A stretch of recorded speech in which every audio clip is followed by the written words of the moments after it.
Sa wakas guys, after 20 years, nakabili din ulit ako sa burger machine. Nung nagtatrabaho kasi ako sa San Fernando, Pampanga, ito yung madalas ko nabilhan, yung burger machine. Agad ko pala tinanong dito si ate kung ilang minutes maluto ang burger kapag o-order ako. Mga ilang minutes? Hindi ko alam eh. Di mo matansya? Matansya, pero masaglitan na yan kasi ano na yung ano niyan eh, apoy. Ito na po na. Ali, itisipin na po siya, ma'am. Wala pa kasamang soft drinks. Wala pa. Magkano soft drinks May yun? kasamang itlog 30. 107 ken. Agad na nga ako nagpaluto dito kay ate. Bahala na kung lalabas bigla yung amo ko at aalis na kami. Baka matagal yan. Bilis-bilisan mo lang lang. Ay matagal ba? Ha? Bilis-bilisan mo lang. Kahit matagal pa, bilis-bilisan lang. Oo. Bigla kasi mababa eh. Pero marami naman customer dyan, no? Marami. Kasi first come first serve dyan eh. Ang mahal ng check-up dyan, no? Dyan? Isang check up lang. Check up pa lang yun. Sa pinuntahan nga namin, 1,000 daw yung check up. Mayayaman naman nata yung nagpapacheck up yan eh. Hindi na maguro lahat, mayaman At tinanong ko nga dito si ate, burger machine muna bago nagkaroon ng Angel Burger. Sinabi nga dito ni ate nga may-ari ng Angel Burger ay trabador lang pala ng burger machine noon. Alam si Angels eh, dating tauhan lang yung burger machine. Ay talaga?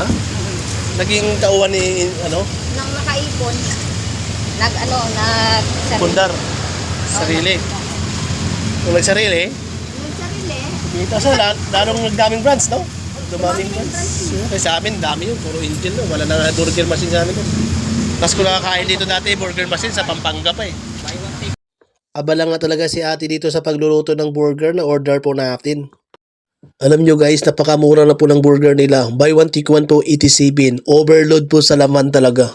Kaya po nasabi ko na overload talaga yung laman dahil dalawa po ang laman sa isang tinapay ang burger. Habang nga piniprito dito ni ate yung burger, pinapainit niya rin pala yung dalawang tinapay sa order po natin. May napansin nga ako dito sa gilid yung guys, may nagsasalita po habang po nag-video ako kay ate. Isa pala sa content creator. Shout out mo sa may vlogger? Vlogger ka boss? Opo, vlogger po ako. Vlogger din po ba kayo? Ano lang, ano yung pitch boss? Tudong Lodi po. Pa? Pudong Lodi? Opo, Tudong Lodi lang po. Oh, shout out kay Pudong Lodi daw. Kumakain po ako. Makain siya, oh.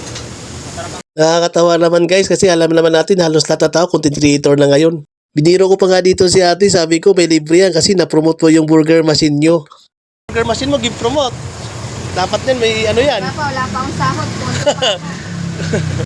Nagulat nga ako dito sa inamin ni ate, isa din pala siyang content creator. Creator din ako, malit pangalan.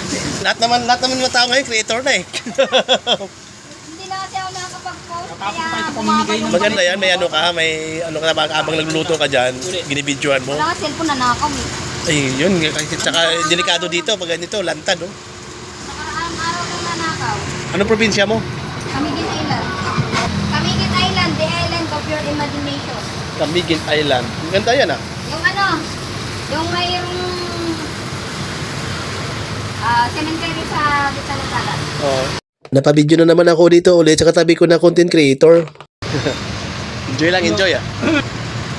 Di ba wala pa yung May nagpa-vlog din sa akin, mga kalodi. Nag-live ka? Nag-live din? Hindi po live. Okay. Pwede ka shoutout? Shoutout kay Kuya ko. Shoutout ko. Ayan, shoutout. Shoutout pala kay Jude Vlogger. Ayun, oh.